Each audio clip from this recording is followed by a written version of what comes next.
এই হচ্ছে আমাদের গ্রামের বাড়ির পুকুর, আর এই হচ্ছে আমাদের বাড়ির একটা ছেলে যে মাছ ধরতে খুব পছন্দ করে, কিন্তু তার জালে মাছ পড়েনি। এটা আমাদের পুকুর শ্বশুর বাড়িতে। দেখি জালে কি আসলো, কিছু আসলো না,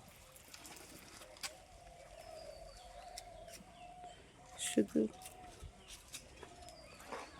এটা আমাদের মাটির বাড়ি 3 তলা, কিন্তু এখন এটাকে আমরা ভেঙে এরকম একটা প্রাসাদ বানানোর চেষ্টা করছি, যেটা 2000 স্কোয়ার ফিট 2200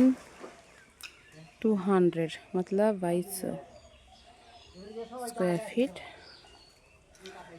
আমরা ওইখান থেকে ট্রান্সফার হতে চাইছি।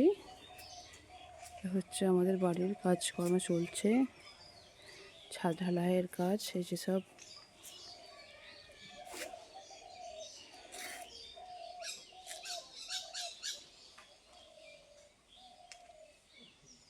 এই ঢালাই সব ওঠানো আছে।